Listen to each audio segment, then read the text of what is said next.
Untuk kisah kali ini ada sebuah cerita yang ditulis oleh akun Twitter yang bernama @dioseta. Sebelum kita masuk ke ceritanya, teman-teman tekan dulu tombol like video ini dan jangan lupa tekan juga tombol subscribe channel ini dan nyalakan juga lonceng notifikasinya agar tidak ketinggalan cerita-cerita baru dari channel ini.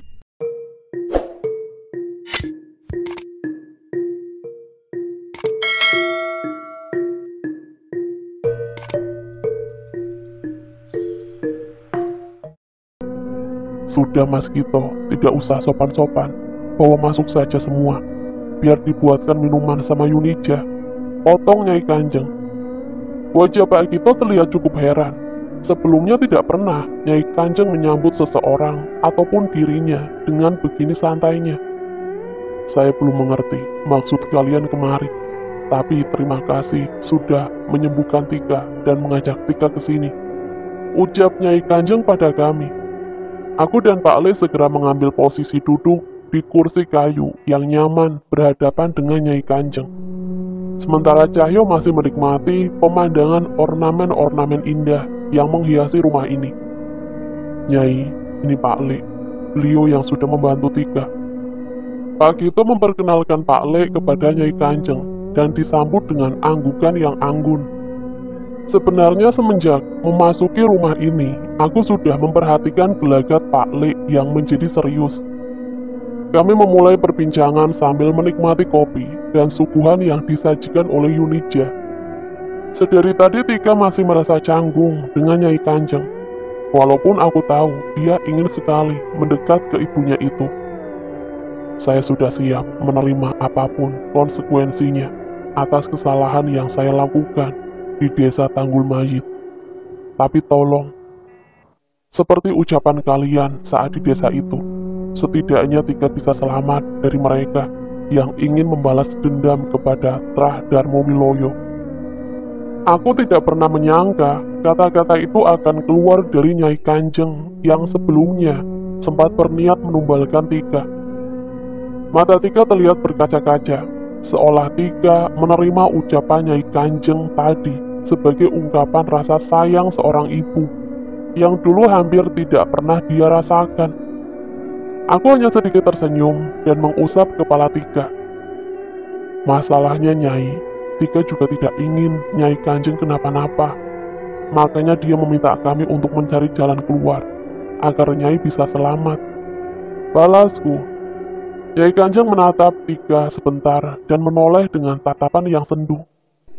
Masalahnya, kalian tidak tahu sebesar apa kutukan yang dimiliki keluarga kami. Terlebih atas perbuatan-perbuatan saya sebelumnya. Balasnya, itulah tujuan kami ke sini Nyai. Mungkin Nyai bisa menceritakan agar permasalahannya kepada kami. Lanjut Pak Le. Nyai Kanjeng menghela nafas. Sepertinya ia tidak yakin kami bisa banyak membantu. Kini ia menatapku dengan mata yang penuh emosi dan berkaca-kaca. Bagaimana kalau kamu memiliki seorang anak dan aku mengambilnya dengan paksa untuk dijadikan tumbal? Ucapnya tiba-tiba. Apa kalian masih ingin menolong saya? Nyai Kanjeng beralih menoleh ke arah Pak Le dengan suara yang gemetar. Bagaimana kalau saat kamu pulang, yang terlihat hanya kepala istrimu yang tergantung tanpa diketahui di mana badannya? Seketika itu juga aku dan Pak Le bergidik ngeri dan mulai merasa bimbang dengan apa yang kami lakukan. Mendengar setiap ucapan Nyai Kanjeng, Cahyo mendekat ikut memperhatikan ke arah Nyai Kanjeng. Saat itu juga Nyai Kanjeng menoleh ke arah Cahyo dan menatap dengan tatapan yang sama. Bagaimana bila saat perjalananmu pulang, kamu menemukan jasad kedua orang tuamu, dibuang di jalan dengan jasad yang tidak utuh? Berbeda dengan aku dan Pak Le, Cahyo membalas tatapan Nyai Kanjeng dengan serius dan berjalan mendekat. Saya akan mendoakan mereka, agar mereka tenang, dan mencari cara untuk menghentikan pembunuhnya, bukan untuk balas dendam, tapi agar kejadian itu tidak akan terjadi lagi kepada orang lain. Jawab Cahyo dengan yakin. Seketika itu aku teringat tentang masa kecil Cahyo yang menyaksikan sendiri kematian kedua orang tuanya, dan bahkan seluruh warga desanya oleh perbuatan demit yang menyamar sebagai kelompok ludruk. Aku dan Pak Le menghela nafas. Nyai Kanjeng pun pasti tidak pernah menyangka pernyataan itu akan keluar dari mulut seseorang. Seketika pernyataan Cahyo menjawab keraguan kami semua, dan Pak Le pun mencoba berbicara. Sudah, dosa Nyai Kanjeng dan keluarga urusannya dengan Tuhan. Dan benar kata si Panjul ini, urusan kami adalah menghentikan, agar hal-hal itu tidak terjadi kepada orang lain, termasuk kepada Trah Darmo Wiloyo. Aku ikut mengangguk dan memantapkan niat kami. Namun sepertinya Nyai Kanjeng masih terlihat gelisah. Namun sebelum kami mencoba meyakinkan Nyai lagi, tiba-tiba terdengar suara langkah kaki yang berlari mendekat dari luar. Nyai, di luar ada. Yunija membuka pintu dengan terburu-buru. Dengan nafas yang tersengal-sengal. Demit, ada demit Nyai. Mendengar ucapan Yunija, serentak kami meninggalkan kursi kami dan berlari keluar menuju arah yang ditunjukkan oleh Yunija. Benar saja, tepat ketika keluar dari pendopo, kami mencium bau busuk yang menyengat, hingga kami sulit untuk berkonsentrasi mencari keberadaan makhluk yang dimaksud oleh Yunija. Aku dan Cahyo memperhatikan sekitar, mencari keberadaan makhluk yang menjadi asal dari bau busuk ini. Dan penglihatan kami terhenti di salah satu sebuah pohon yang tiba-tiba saja sudah mengering. Entah bagaimana aku menggambarkannya. Makhluk yang berada di sana berwujud seperti manusia yang sangat kurus. Mungkin tubuhnya hanya seukuran bambu yang dilapisi kulit dengan tangan yang menjuntai sampai ke tanah. Aku memperhatikan wajahnya yang memandang entah kemana, dengan mata hitamnya yang sayu, dengan kepalanya yang hanya sebagian, yang ditumbuhi rambut panjang. Tanpa berpikir panjang, aku membacakan doa-doa dan ayat suci untuk mengusir makhluk itu. Namun bau busuk malah kian menyengat. Sialnya bau busuk yang dicipratkan makhluk itu menarik sekumpulan pocong yang mulai mengelilingi bangunan pendopo ini. Seketika itu juga pemandangan di sekitar tempat ini lebih pantas disebut sebagai desa demit dibandingkan tempat tinggal. Cahyo berinisiatif menghampiri makhluk itu dan mencoba menyerangnya dengan pukulan hingga makhluk itu terpental. Sayangnya makhluk itu segera berdiri, seolah serangan Cahyo tidak banyak berpengaruh terhadapnya. Sekali lagi Cahyo bersiap menyerang. Namun tiba-tiba ia terhenti saat menyaksikan tangan yang ia gunakan untuk menyerang makhluk itu tiba-tiba memerah dan dipenuhi dengan bisul. "Panjul, mundur!" teriak Pak Le yang segera sigap membacakan mantra untuk menghilangkan kutukan di lengan Cahyo. "Pak Le, firasatku gak enak. Sepertinya makhluk itu membawa teluh," ucap Cahyo sambil tetap waspada dengan keberadaan makhluk yang terlihat tidak mencoba untuk mendekat. "Tunggu, kalau begitu jangan-jangan tujuan dari makhluk itu." Belum sempat Pak Lek menyelesaikan ucapannya, tiba-tiba Tika keluar dari pendopo dengan tergesa-gesa. "Mas Danan, Ibu, tolong Ibu Mas!" teriak Tika. Mendengar teriakan Tika, kami segera berlari ke dalam pendopo. Sementara Cahyo tetap mengawasi makhluk itu dari pintu pendopo. Di dalam rumah terlihat Nyai Kanjeng sedang menahan sakit dan terlihat darah berceceran di sekitar mulutnya. "Pak Le," aku menengok ke arah Pak Le. "Iya Danan, ini santet," jawab Pak Le. Dengan segera Pak Le meletakkan telapak tangannya ke dahi Nyai Kanjeng dan membacakan doa yang ku tahu sebagai doa untuk mengusir ilmu hitam. Seolah merespon doa-doa Pak Le, tubuh Nyai Kanjeng terlihat aneh. Ia menggelepar di tanah dengan mata yang melotot, seolah ingin keluar dari tempatnya. "Mati, orang ini pantas mati," Ucap Nyai Kanjeng dengan suara yang sama sekali berbeda dari sebelumnya. "Pak Le, ibu kenapa Pak Le?" Tangis Tika yang khawatir dengan keberadaan ibunya, yang terlihat mengerikan saat itu. "Tika, tenang saja. Mas Danan di sini buat bantu ibumu kok. Bantu doa ya, supaya hal-hal buruknya cepat pergi." Ucapku berusaha menenangkan Tika. Rupanya yang menyerang Nyai Kanjeng bukan hanya satu serangan. Santet yang dikirimkan mungkin menyebabkan luka dalam di tubuh Nyai Kanjeng, dan itu terlihat masih terus bertambah. Di satu sisi, muncul sesosok makhluk yang merasuki Nyai Kanjeng dan menguasai tubuhnya. "Orang luar tidak usah ikut campur, atau kamu juga akan menjadi musuh kami," ucap sosok yang merasuki Nyai Kanjeng. Sementara Pak Le berusaha menahan santet yang mencoba masuk ke tubuh Nyai Kanjeng. Aku mencoba memfokuskan mata batinku dan memastikan sosok yang merasuki tubuh Nyai Kanjeng. Sekilas aku melihat sosok wanita dengan wajah berwarna hitam, mengenakan kebaya lusuh dan tubuh yang sudah bersimbah cairan berwarna hitam. Saat mengetahui wujudnya, aku segera membacakan ajian Muksa Pangrekso untuk melindungi Nyai Kanjeng dari hal buruk yang bisa dilakukan makhluk ini. Sayangnya sudah terlambat.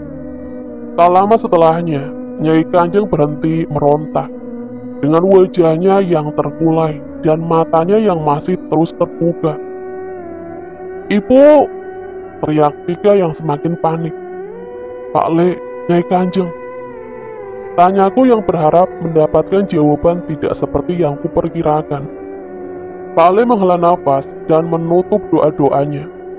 "Danan, Pak Le berhasil menangkal santetnya," ucap Pak Le. Tapi kenapa nafas Nyai Kanjeng tidak ada Pak Le? Denyut nadinya juga hampir tidak ada." Tanyaku yang masih mencoba berusaha untuk tenang. Makhluk itu, makhluk yang merasukinya tadi, berhasil membawa pergi sukma Nyai Kanjeng. "Jelas Pak Le. Berarti masih ada harapan?" Tanyaku. Pak Le mengangguk. "Saat ini aku mengerti apa yang harus kulakukan. Cahaya menjaga pendopo ini dari makhluk-makhluk yang mungkin menyerang dari luar. Pak Le menjaga agar tidak ada santet lagi yang masuk ke tubuh Nyai Kanjeng. Dan berarti akulah yang harus menjemput sukma Nyai Kanjeng untuk kembali ke raganya." Dengan segera aku menarik sebuah keris pusaka yang kusimpan dan membawanya ke dekat Nyai Kanjeng. Mas Danan mau ngapain?" tanya Tika yang khawatir. Sekali lagi aku mengusap kepala Tika. "Mas mau jemput ibumu dulu, doain Mas Danan ya." Mendengar jawabanku, Tika menghapus air matanya dan mengangguk. Dia benar-benar anak yang kuat. Aku mengambil posisi duduk bersila dan mulai memisahkan sukma dari ragaku. Dengan kekuatan dari keris raga sukma dan segera mencapai keberadaan makhluk yang membawa pergi sukma Nyai Kanjeng. Jejak sukmanya menuntunku ke sebuah tempat yang menyerupai rawa-rawa dengan pohon-pohon berwarna hitam. Di sana terlihat sosok roh wanita tua berwajah hitam dengan rambut putih yang tergerai, mencoba menghadangku. "Sudah, tidak usah diteruskan," ucapnya. "Dia harus membayar atas perbuatannya." Aku tidak mempedulikan ucapannya dan segera mengangkat kerisku untuk menghujamkan ke tubuhnya. Makhluk itu menghindar dengan mudah, seperti angin yang tiba-tiba berada di belakangku. "Kamu ingin membunuhku, sama seperti dia menghabisi keluargaku." Tepat saat aku menoleh dan bersiap menyerang, makhluk itu menahan tanganku dan segera menghilang dan berpindah ke tempat yang jauh. "Kamu boleh membunuhku, tapi nanti setelah aku menghabisi seluruh Trah Darmo Wiloyo, sampai tak tersisa." Aku tidak menyerah begitu saja dan menuju tempat di mana makhluk itu pergi. Tepat saat sampai di tempat ia berhenti, seketika aku menjadi mual dengan pemandangan yang kulihat. Berbagai bentuk potongan tubuh manusia berceceran di tempat itu. Beberapa kepala juga tertusuk oleh bambu, dan disusun secara rapi di tengah-tengah tempat itu. "Demit brengsek, ini semua perbuatanmu," ucapku yang mulai terbawa emosi. Aku tidak sekejam mereka. Mereka yang membunuh seluruh anggota keluargaku tanpa belas kasihan.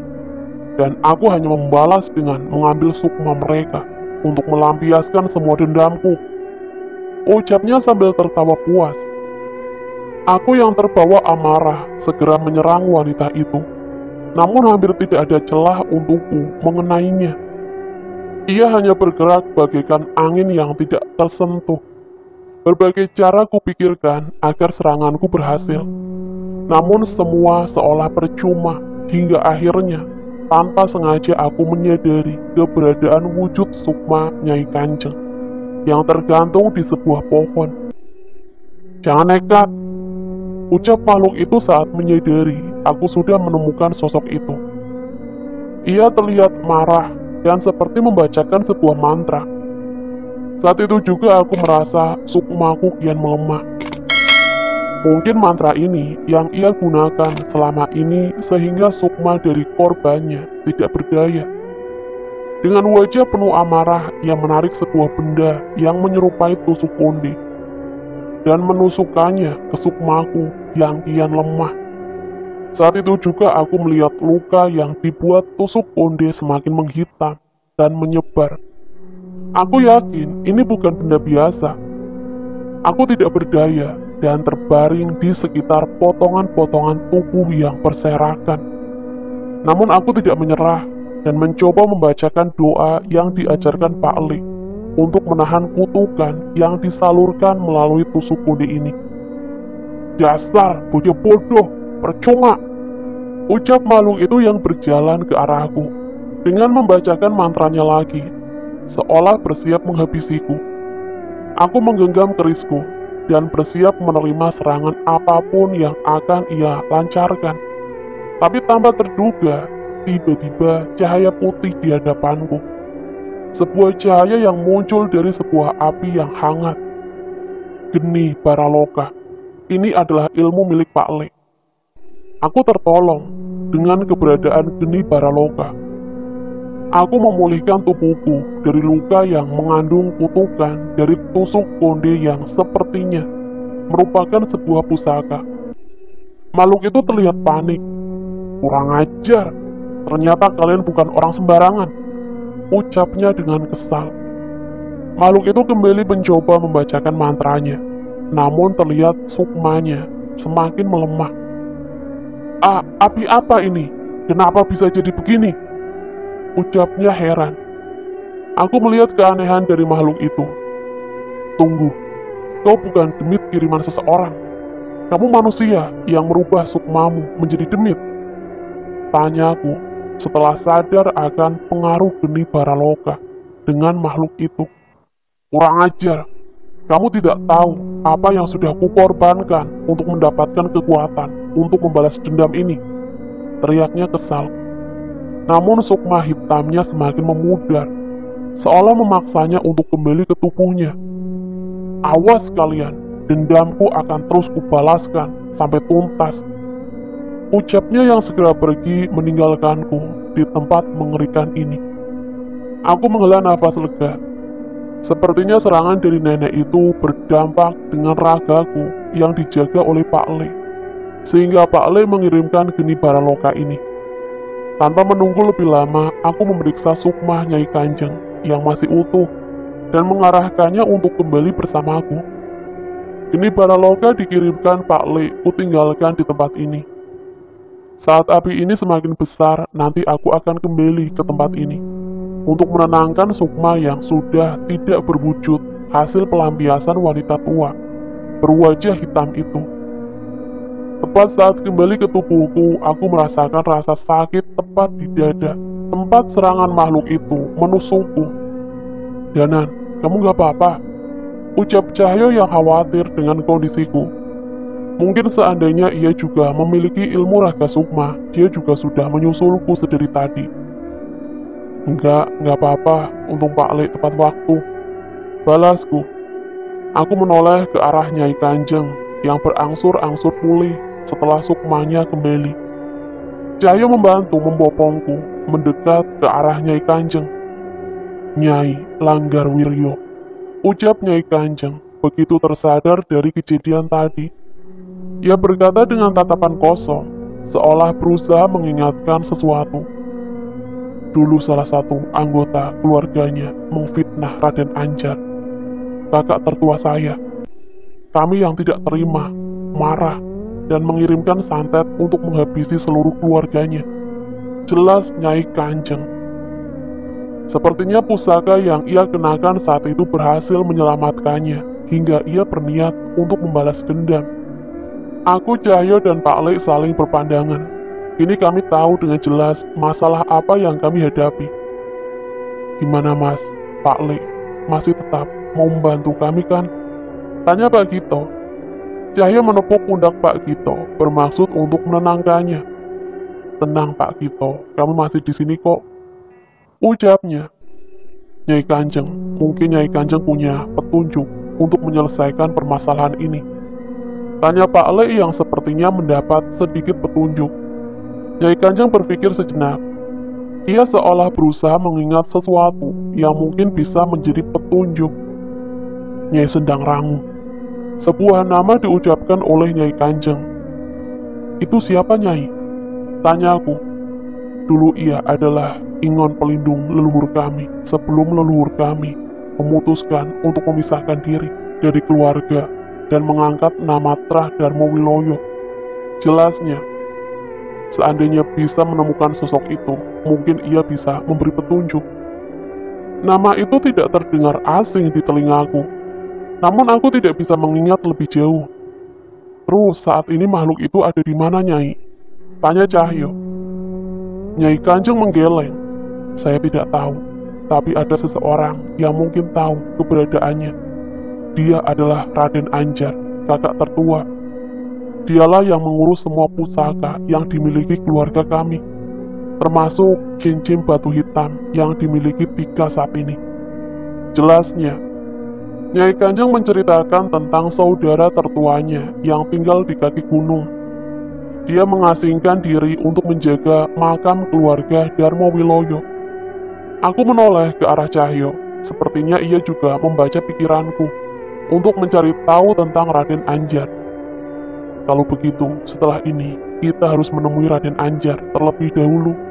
Sepertinya aku penasaran dengan makhluk yang bernama Nyai Sendang Rangu itu," ucapku. Cahyo mengaku setuju. "Kalian pergilah, biar Pak Lek yang di sini," ucap Pak Lek yang tidak kuduga. Sepertinya aku mengerti. Sementara kami pergi, harus ada yang menjaga Nyai Kanjeng dan Tika dari serangan seperti tadi. "Iya Pak Lek, bener, harus ada yang menjaga Nyai Kanjeng dan Tika. Hampir saja kami kelupaan," ucapku. "Alah, jangan mikir yang bagus-bagus. Bilang aja Pak Lek takut mabuk lagi naik mobil toh," ucap Cahyo dengan nada yang ledek. Kali ini tas Pak Lek yang melayang tepat ke wajah Cahyo hingga dia terjatuh. "Kalau sudah tahu ya diam-diam saja," ucap Pak Lek sambil memelototi Cahyo. "Ya sudah, besok biar saya yang mengantar Mas Danan dan Mas Cahyo. Mohon titip Tika dan Nyai Kanjeng ya Pak Lek," pinta Pak Gito yang dibalas dengan anggukan oleh Pak Lek. Cahyo berdiri dan menghampiri ke arah pintu. "Yo wes, kalau gitu sekarang tinggal beresin demit-demit yang dari tadi masih nontonin kita dari luar, biar kita bisa cepet tidur," ucapnya sambil menerjang makhluk-makhluk yang sedari tadi belum pergi dari sekitar rumah ini. Oke teman-teman, sekian untuk cerita kali ini. Bagaimana menurut kalian tentang kisah ini? Tulis komentar kalian di kolom komentar. Dan bagi teman-teman yang baru bergabung, jangan lupa untuk like, komen, share, serta subscribe channel ini. Dan nantikan kisah-kisah horor lainnya. Wassalamualaikum warahmatullahi wabarakatuh.